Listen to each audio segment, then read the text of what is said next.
2, and 1. Hey, everybody. Welcome. Welcome to the Dr. Jim Show. I am Dr. Jim Smith Jr., and I am ecstatic.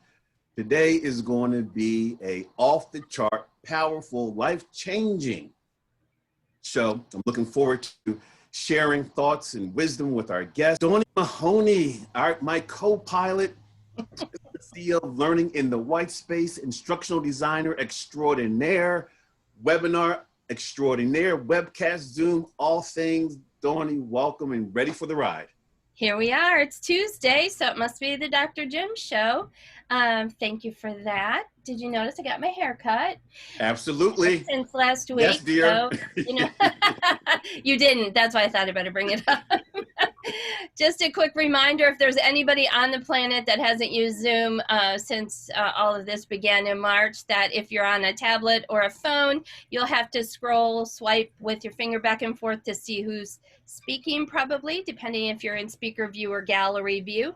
If you're on a computer, there's probably a second window open somewhere that shows who's speaking. It'll switch in full screen if you prefer that over the multi-view. The biggest thing is engage with me. I'll be in the chat room bringing your questions and comments to Jim and our guests today.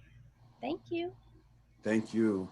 If you've been, or if you've watched the Dr. Jim Show in the past, you know at this time, I introduce our guest. And I typically take off my glasses because I read his or her bio. I'm not doing that this time. The bio is coming from the heart. We have an amazing pioneer, life changer, motivator, entrepreneur, former Navy SEAL commander. See, Alden Mills, throughout his life, he didn't just join a team, he became the captain of the team, the commander of the team, the president, CEO of the team. And in spite of all of that, he's still the most humble person on the team.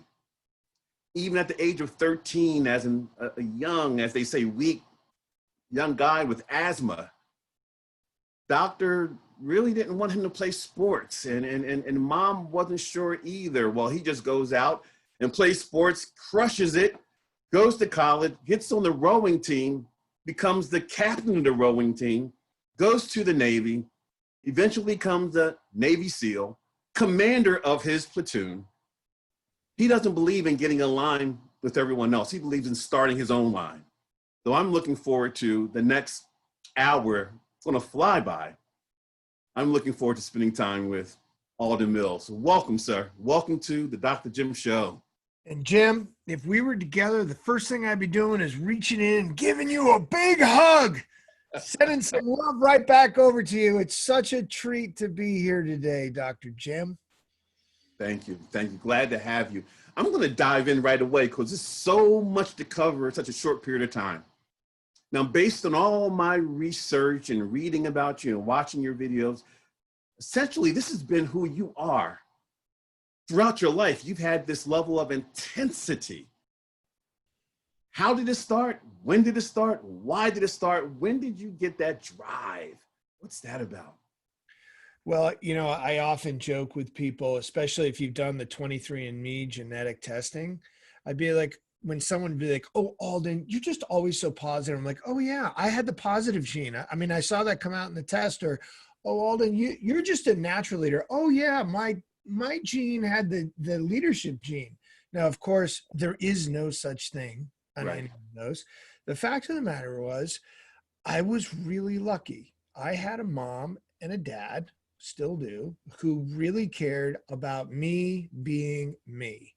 And I would say the first big pivotal moment was what you just mentioned, being 13, being diagnosed with asthma, and this doctor in the big city of Worcester, Massachusetts, saying, I can see what the problem is with this boy. He's born with smaller than normal lungs, and he's an asthmatic. He needs to lead a less active lifestyle. I suggest a game of chess. And at that moment, I was like any other boy or girl. I was accepting of fate. My chin was down. I started to cry. And Mom brought out those French cuticle long, sharp nails for just that moment, dug them into my forearm. Mm. And now you look at me. Nobody defines what you can or can't do but you. Do you hear me? And of course, I just wanted the Velociraptor grip to let loose. She'd be like, you say it to me. Say it back to me. Now, I didn't get it that day. Right. But you know what? If you have enough people who believe in you, who are just unconditionally loving you, saying, get up, go do it again. So what if you scored on your own team in basketball? Go try another sport. Sure. Oh, so what if you scored on your own team in hockey? Go try another sport. And that was me. You know, I scored on 4 different teams, my own teams. But they just were like, they kept whispering, right? They kept saying, keep going, try again, try again. And I would say that was the first positive momentum flywheel that got things spinning. And then when you start to accomplish one thing, you go, well, maybe I could do something a little bit bigger, right? And you kept pushing yourself a little bit more out of that comfort zone. Just let's try something else. Let's try something else. And so now here I am, 51 years old and thinking, okay, well, what's the next thing we can do? Right. What's the next thing? Talk to me about your college days, the rowing team. That's nonstop push-ups, rowing team out in the middle of nowhere. And you graduated to captain. What was that about? So rowing really brought me to the Naval Academy. And the Naval Academy was a tale of two cities, a Charles Dickens novel of it was the best of times, it was the worst of times. And the best of times were the people and the sport. The worst of times were, there was a lot of math. Oh, a lot more math than I was expecting. But rowing was my outlet. And what I loved about rowing was, and this was 8 people in a boat together, right? Making sure the blades, the oars got in the water at exactly the same time. There's no high point scorer. There is no MVP. There are 8 people trying to work in perfect harmony. And that was a place that really resonated with me.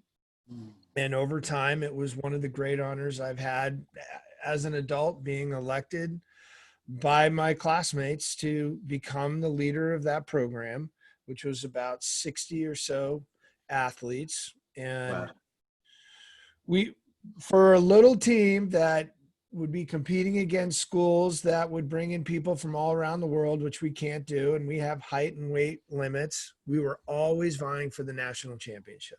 Wow. And that was a really proud period of my life. And like you said, it's always, what's the next thing? So now you go to the Navy, become a Navy SEAL, 3-time, I guess, commander. Right. What was that about? That next thing you always talk about. Can you take it's a really, that for me, that was a natural progression. When you graduate from the Naval Academy, you are owing your country 6 years now of service. And I really looked at, okay, what's an extension of rowing? Like what's the next thing? And SEAL team is really, it was a perfect fit for me. There are 8 men in the squad. It's now, by the way, open for women, but at that time it was just men. And there is this constant focus on team, right? There may be a better shooter than somebody else, but everybody understands they're part of this shared consciousness of a team. And when I got there, it really was like a rowing experience. It was a place that was a brotherhood and a sisterhood. We had a lot of females that worked in different departments that helped support the teams to do all the things we do around the world. Wow. And again, you're building that muscle. So you finish your SEAL duty. Mm-hmm. Then you go to Tepper University. Am I correct? TEPP? Carnegie Mellon, which is the business school, is called Tepper. Right. And I hear that is a pretty challenging educational endeavor, correct? Oh, that was miserable. I literally jumped out of an airplane on a Friday And on a Monday, I'm sitting in a quantitative skills review program. Now, let me explain. I already mentioned Naval Academy is really hard for me in math. I actually chose going to Carnegie Mellon because this was a really intense technological school, which I thought I was really weak in. And why not go to a school where they had a great student to teacher ratio? And there I am sitting here going, this is the first day and I don't know any of this math.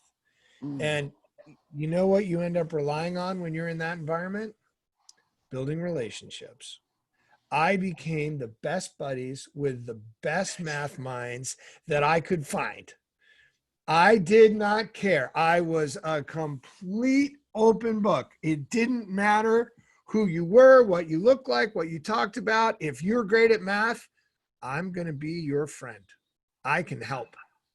I'd give presentations and they'd help do spreadsheets. Our paths are similar because when I went back to school for my doctorate, my first course was statistics. Awful.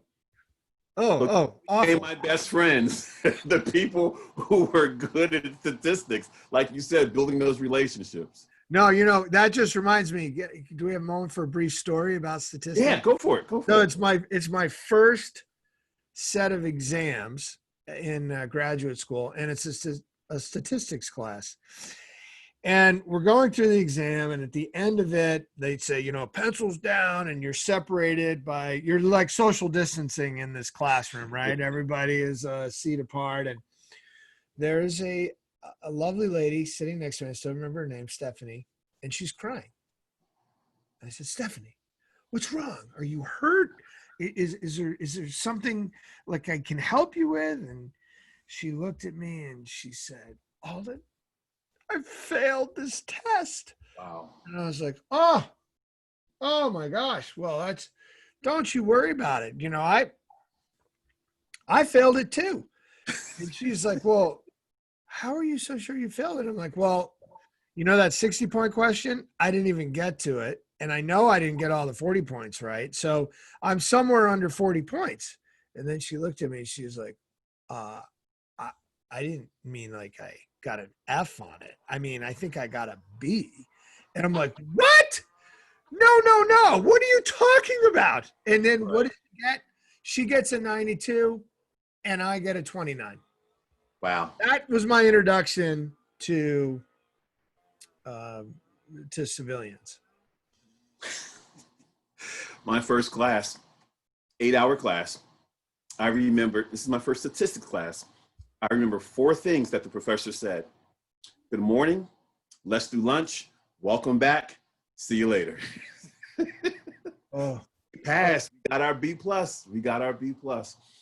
So you finished school, and correct me, did you move into entrepreneurship or did you move into a role with an organization? Because I know you started Perfect Fitness in the Perfect Push-Up, but in what order? Yeah, I did. I ended up starting in an organization. It was a startup organization. And I thought, why not go there and start with learning from someone that's really had success. And I moved out to San Francisco, sight unseen, didn't know anything about technology startup.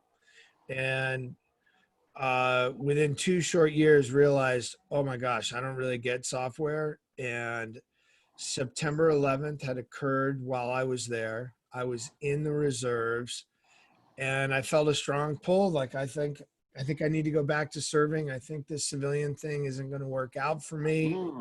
It was a tough period.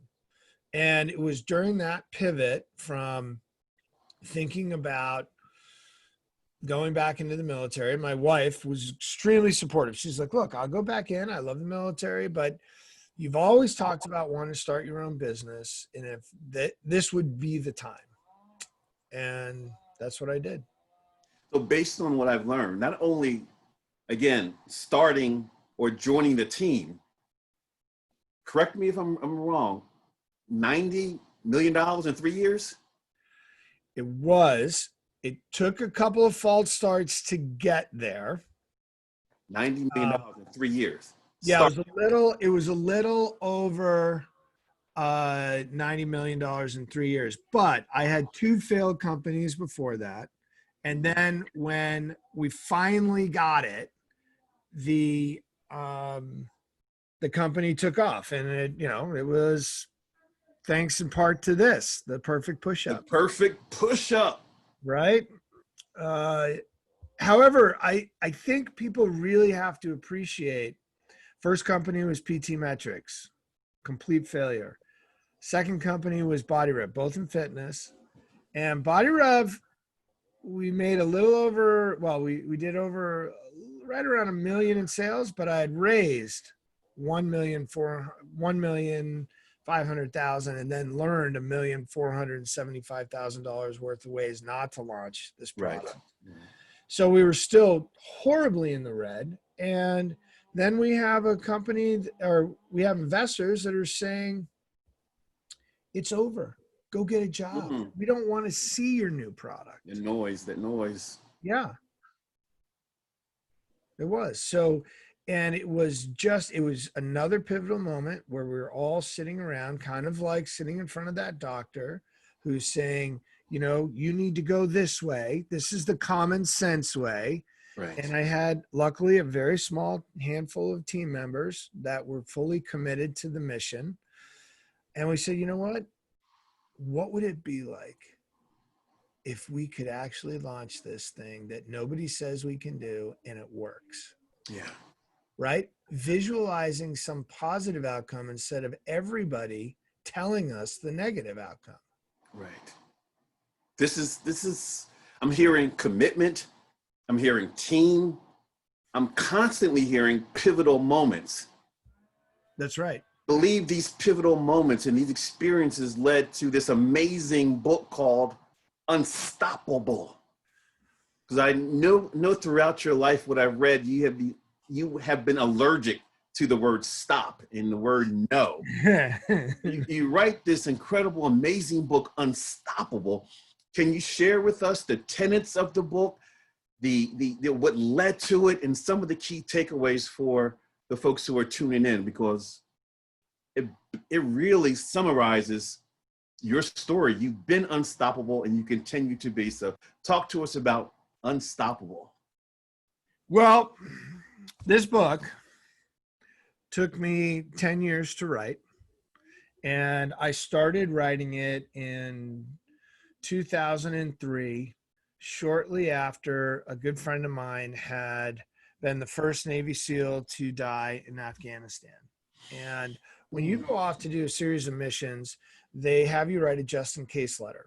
And a just in case letter is a letter that is given to your next of kin should you pay the ultimate sacrifice. And the idea is that they hand a flag and a letter to the next of kin.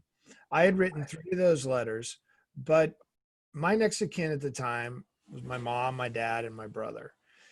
And when Neil passed, his next of kin was an 18-month-old son. And it really made me wonder, what did he say? And at that point, Jennifer had just given birth to our first child, Henry. And so I thought, I'll write him a letter. And it was a bad letter. It was do this, don't do that. Right? Kind of stupid stuff. And then Charlie came along in 2005, and I was like, I'll write him a letter. And then John came in 2007, and I wrote him. And by the time William arrived, it morphed into a parable and a story about a fictitious seaside town called Up to You, where everybody is born with a boat and they learn how to navigate their boat. And if they want to make changes to their boat, they can, but it takes time. And one ordinary captain, Captain Tim, meets an extraordinary captain, Captain Peter, and learns the master and commander code. And the code is actually, it's a little, you can see it right there. The code is you persist, the letter U, persist. And it's these 8 essential actions to succeed at anything. And it's an acronym, you persist, but that's the point, is it is all about persistence, right? There isn't anything super secret about this. Sure. The magic is you finding the willpower and the horsepower to get back up and greet adversity as an advantage instead of a way to keep you down. It keeps you up. And that's what the whole book's about. Love it. I call those common thoughts, but not common practices. I like that. Was there, Alden, ever a time up to that point where you almost did not persist? See, I believe that people learn a lot from your gory stories in addition to your glory stories. So is there a gory story that occurred up to that point where your persistent meter was on the edge and you were having second or third thoughts? Oh my gosh. Jim, and we need to really let everybody know this. I have failed way more than I've succeeded. I have gone through the depths of despair so many times. You know, you brought up we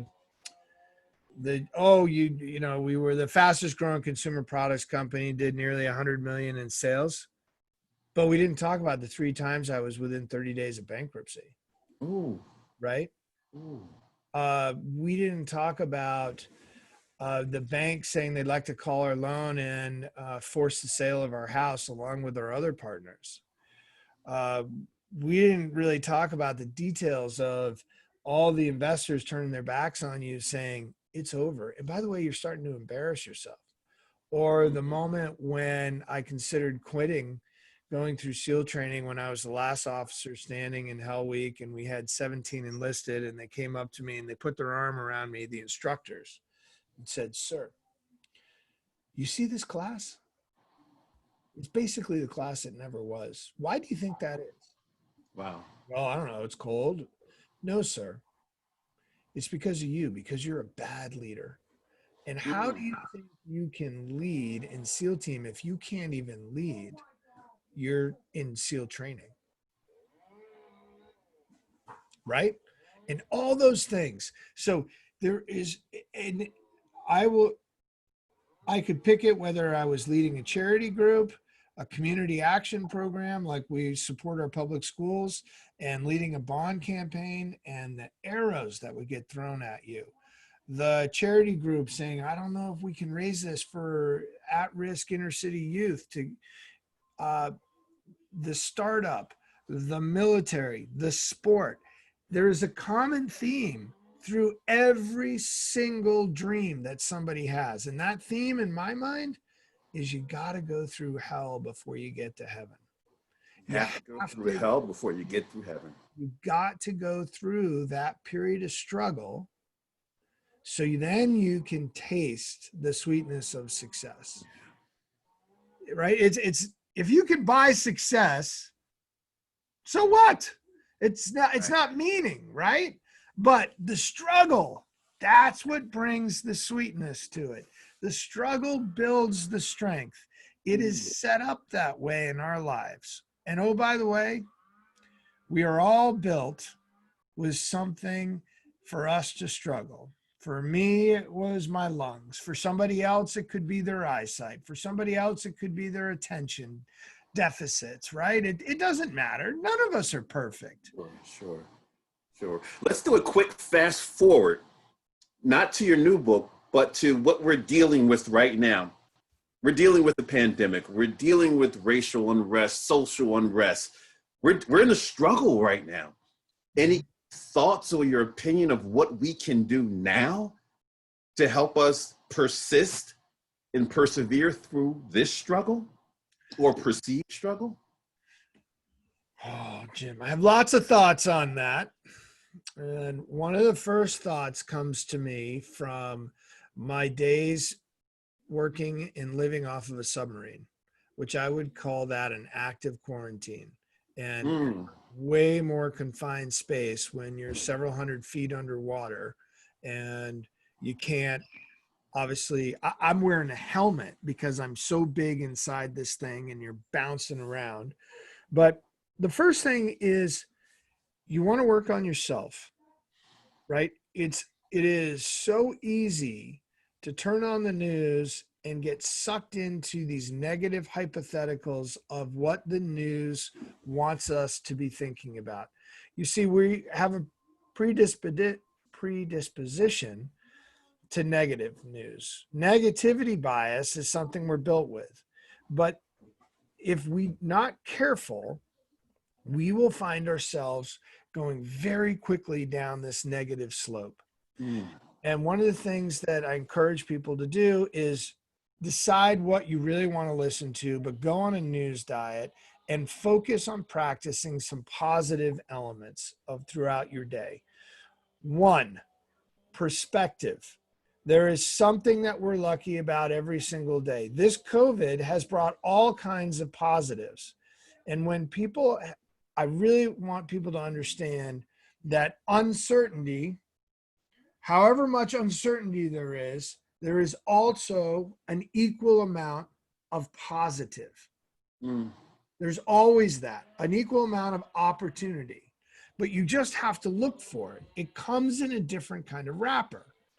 And the moment you find yourself thinking negative thoughts, know there's an equal amount positive. So the next thing is I play this thing called the opposite game with the kids.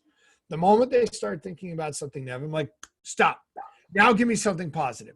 Nice. Give me one thing that is the opposite to that negative. And then the other thing that you find yourself getting stuck, get yourself out serving.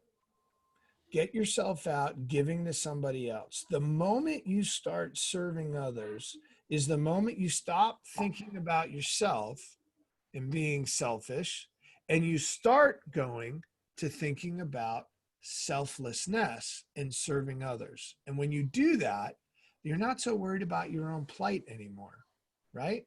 And then you start to feel like you're giving value.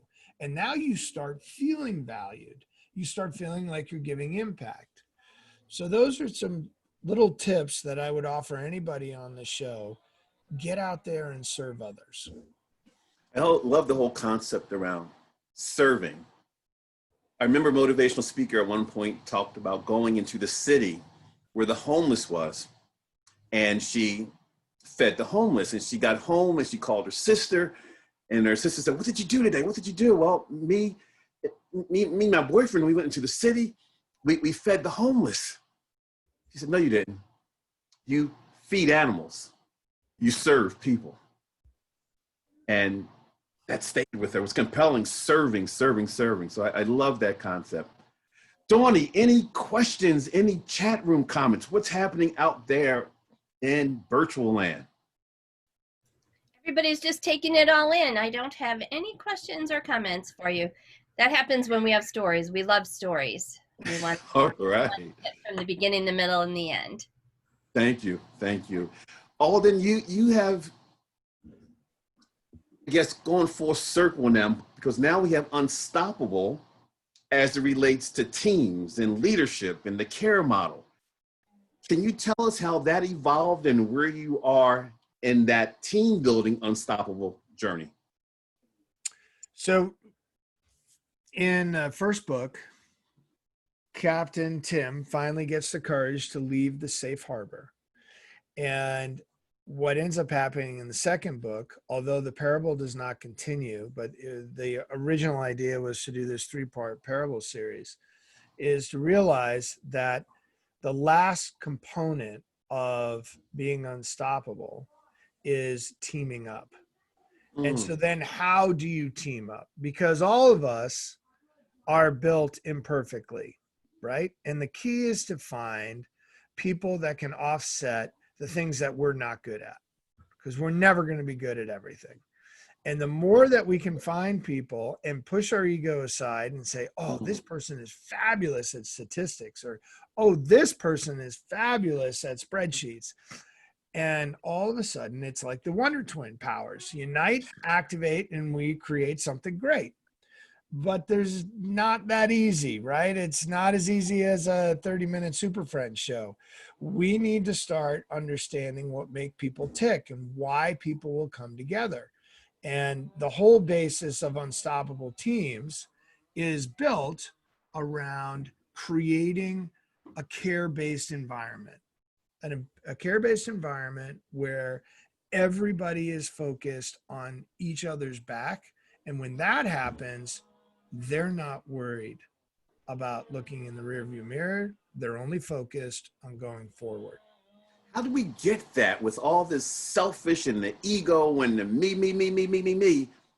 How can we get people to lose sight of that, to have the other person's back and to build trust and have that commitment? The leader has to take the first step. The leader is the one that's got to give the care first. And the most simple way that I can describe this is like, you hold the door for somebody first. Right? Then somebody turns around and says, oh, that was nice. You know, I didn't think about holding the door, but now I'll hold the door for somebody else. And that becomes this care reciprocity. And a lot of people in the beginning, when they see somebody that does something selfless for somebody else, they immediately go, uh-oh, what does that person want? Why are they being nice to me? What are they doing? But if you're consistent with that care and consistent with saying, I'm empathizing with you, I'm thinking about what would be important to you and communicating with that person, then we're in a position where people are like, you know what? They have helped me in so many different ways. I want to give back and help them. Sure. That's a leader's first job. You know, I'm often quoted saying to lead is to serve and to serve is to care. It reminds me of Simon Sinek's book, Leaders Eat Last. Again, serving. So the acronym is CARE, C-A-R-E. The leaders have to care. What does each letter in CARE represent? The C, the A, the R, and the E. Well, the first thing I would like to show everybody is that the care, and the reason it's a loop, is that care never ends. There's no destination to it. Wow. The second piece is we always start with the C, which is connect. Connecting with people, and the purpose of connecting with people is building trust. As we have that trust, then we move to achieving. Achieving is about setting direction, giving people that space, and we go through a bunch of different ways to help people set direction and achieve together. And then we build a bridge to one of the most important elements.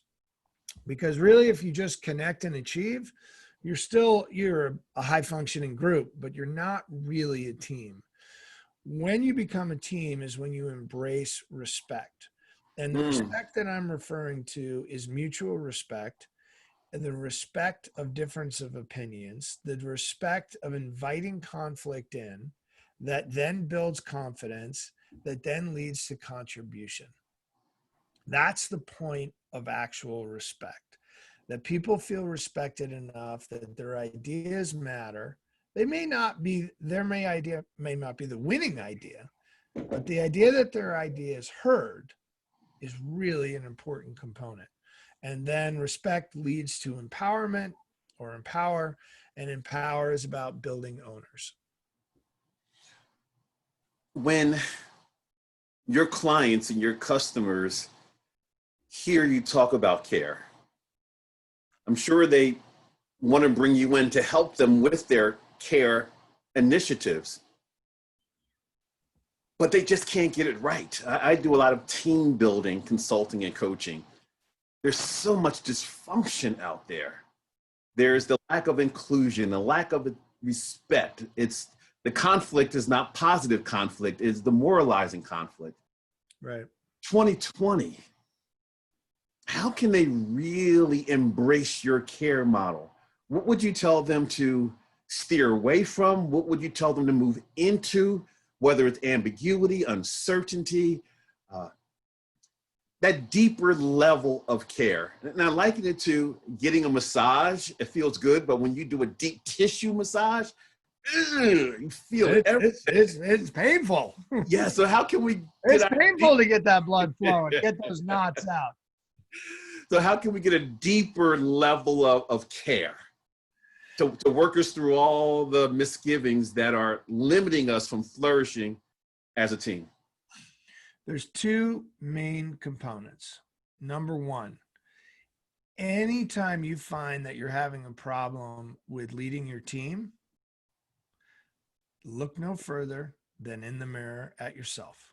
Mm. It always starts with the deeper work, the deep tissue work with you. Mm. What is it that's not connecting with everybody else? Right. Don't go any further in the care loop than connect.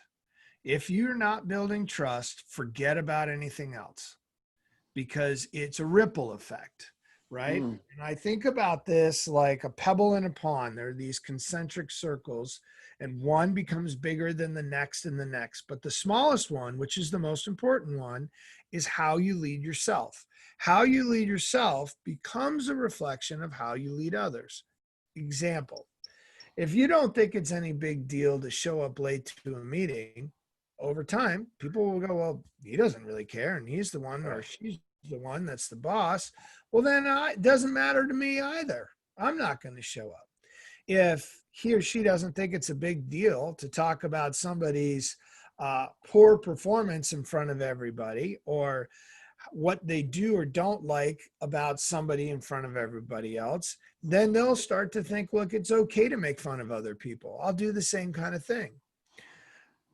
That's part one, is really having somebody, whether it's yourself or a coach, and that's a real job of a coach, is to hold a mirror up to that person, because you can't see, right? And being able to say, hey, you know what? I know you think this, but this is actually how people are experiencing you. Part one. Part two is, when I say connect, I'm not talking about asking people, hey, what are you doing today? That's not the kind of connecting I'm talking about. Especially in these uncertain times, you want to connect at a safety level. You see, when you have levels of uncertainty, the very first thing that happens in a crisis, which is nothing more than a flashpoint that goes from certainty to uncertainty, they immediately go inward. When you get in an ambush situation in SEAL team, the first thing they do is you got to take physical stock. What's going on, right? So if you're on a team that is dealing with this COVID and everybody's remote and they're isolated, don't be thinking about transactional connection.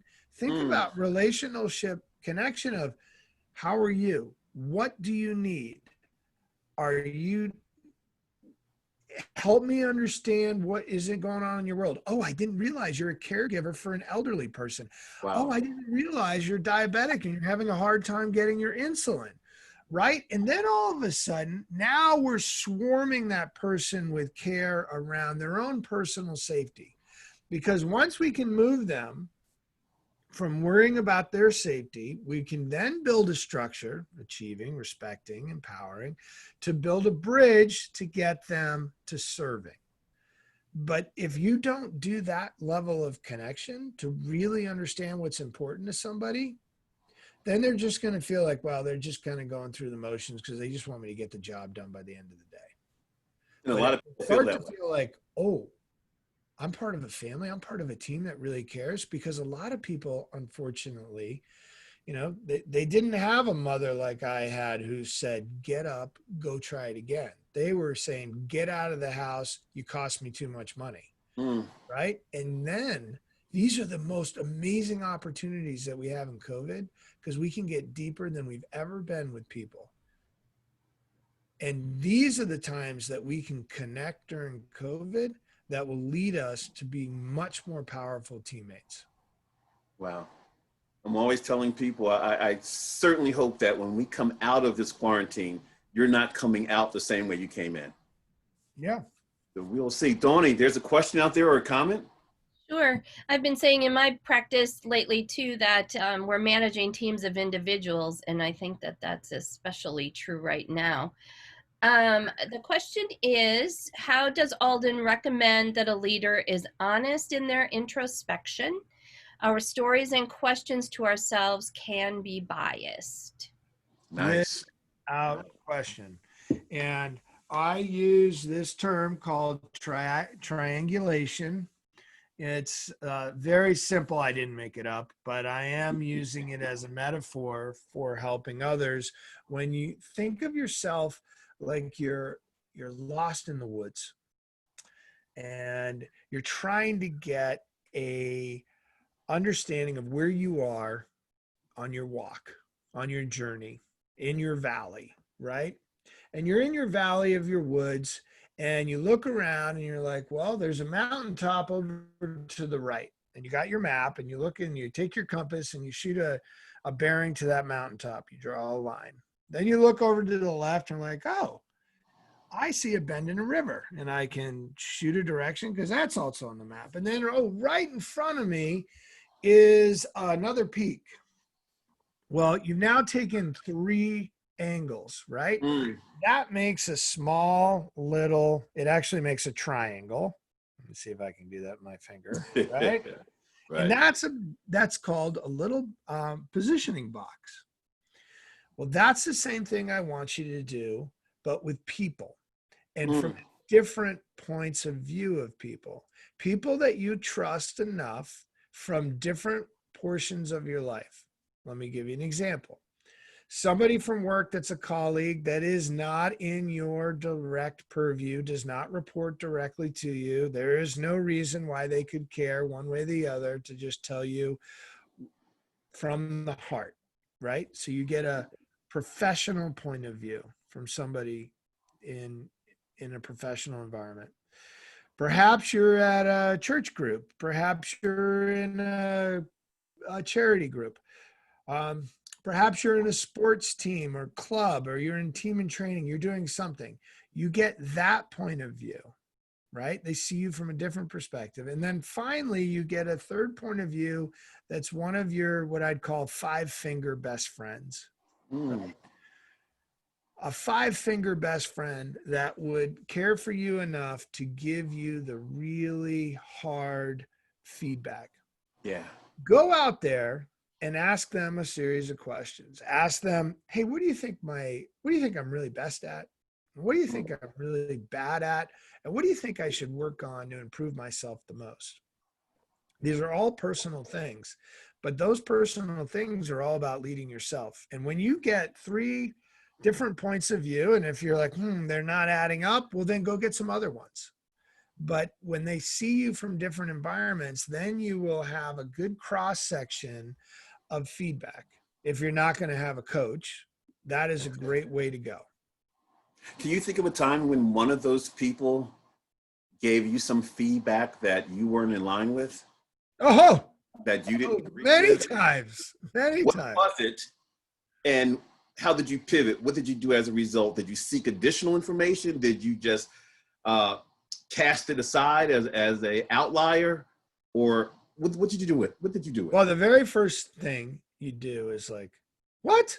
I'm intimidating? What do you mean I'm intimidating?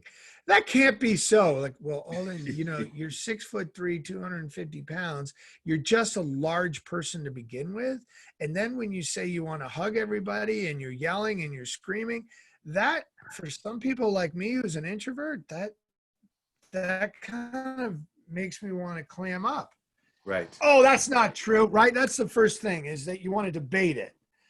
And then after you get that off your chest, you go back and go, I need to find some other people that are more in that introvert class and ask them how they experience me. Right. And test that. But until you kind of acknowledge that flaw, all of us have a tendency to do the knee-jerk reaction. That's just one person. You're off. Go test that hypothesis. I've done lots of pivots like that, and that one in particular was, hey, you're loud, you're intimidating to me. Every time that you raise your voice, I start to feel like I need to clam up. I was talking to a coaching client today, and I love your advice or your perspective on this. We were talking about being authentic, because a lot of my research is on authenticity at work, so authenticity in general.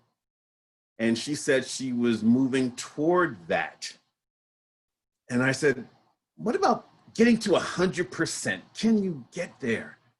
He said, well, I'm around 97. I'm 90, almost 97. So we talked about the 3 that's missing from 97 to 100, getting you there. Any advice on grabbing that 3%, what that would look like? What would it take to get you there, knowing that you're going to fluctuate from time to time, depending on the circumstance? But that 3, those 3 steps, those 3 percentages, any thoughts on what that would take? Because I can only imagine being a SEAL and rowing and running your organization and being an entrepreneur, you had to take some unreasonable risk, some unfathomable chances, doing what some people won't and what others don't. So what are your thoughts about that 3, and is it achievable? Well, it's certainly achievable. I'm impressed that that person could say, well, I'm at 97%. Like I don't know how I could just get to 97 like that. And just, my suspicion is that 3% is probably more like 30%. If they're thinking they're at that 97, but there's that 3% there. It is, you hear the term, well, we said it all the time in SEAL team that we would spend 95% of our planning time working on the 5% problems that would happen, that could happen in a mission. So my opinion on that is that person is going to spend 97% on those 3%. Now, how do we get there? The way we get there is through surrendering. And I know that sounds odd coming from a SEAL, but the surrendering that I'm talking about is letting go. It's letting go of those things that we think we need to have as a veneer in front of others. And the best way to practice that is to say how you feel before, in front of others. Example, we were about to go on a mission in Bosnia, and I just came right out and said it. I said, hey, fellas, I'm scared about this. I got to tell you why. Here's what's bothering me. And they looked around, and it was like I had put a little pin into a balloon and the air just let out. And they're like, oh, sir, I'm really glad you mentioned that because it's been bothering me too. I haven't been sleeping at night. I'm like, oh, me too. Wow. Right. And when I took that risk, and you mentioned that risk, you take the risk of how you really felt about something. Guess what ended up happening? They felt more connected to me. They felt more trustworthy of me because I was telling them exactly how I actually felt. Now, as a leader, one of the great ways to practice that is on a Monday morning or Tuesday morning. Maybe you're doing an all hands call, and that person, let's just call her the 3%er, is like, hey, I want you to start practicing in front of everybody. How you feel today? What's bothering you? What's keeping you up at night? Tell them, I have to tell you, I'm having a really hard time with my child. They're having night terrors. They're not being potty trained, or, something that's personal like that. Right. Oh, wait a minute. You're not Mrs. Perfect. You actually have those. I have that problem too. And you know what? I could help you with night terrors because I had that with our child number 2. And let me tell you what you need to do. And when you open yourself up like that, you will find that people will close in on you more. Yeah. Alden, you talk a lot about it's not the destination, it's the journey. Mm-hmm. It's not the final destination, it's the journey. Can you speak to that a little bit right now? Think about COVID, right? Everybody wants to jump to one of 2 things: what was or what will be. Right. What about what is? What is right now, right? This is our moment, where our feet are right now. And regardless of what it is we're in, wherever we're in, let's make the most of this moment together. When I like to climb a mountain once a year, and it's most of the time these are mountains that we go for multiple days. I have a couple of close friends that are in a charity group together, and we do these mountains. The reason we do them, I'll tell you, is it's meditative. You're out there, one person is walking from the other. It's like a metronome, just going step by step. And when you start to do these kinds of mountain climbs, we did one in Alaska called Denali, and you couldn't see the summit until the 13th day with about 45 minutes to go before you made the turn. And it was a hard slog for those 13 days. And if you started focusing on how painful each step was and the fact that you couldn't see the summit and you started thinking of the whole mountain, you get mentally broken. So I use the term that I say, focus on the moment, not the mountain. Wow. Plenty of other examples of that. Hashtag stealing that. Alden, was there anything else about the moment mountain? Because I have one more question I was going to ask you, but I want you to finish your point. No, I was just going to say that is the big challenge in anything we deal with. Take this moment and put aside what will be and what was and find ways to embrace the moment. Thank you. Well, like you, a lot of the presentations and coaching and seminars that I've done in the past have all been live. We've had to pivot and go virtual and be ready for the hybrid after that. What have you done to pivot for the moment? And what's in the offing going forward? What's in the future? What do you see yourself doing? Well, I've done a lot of virtual speaking.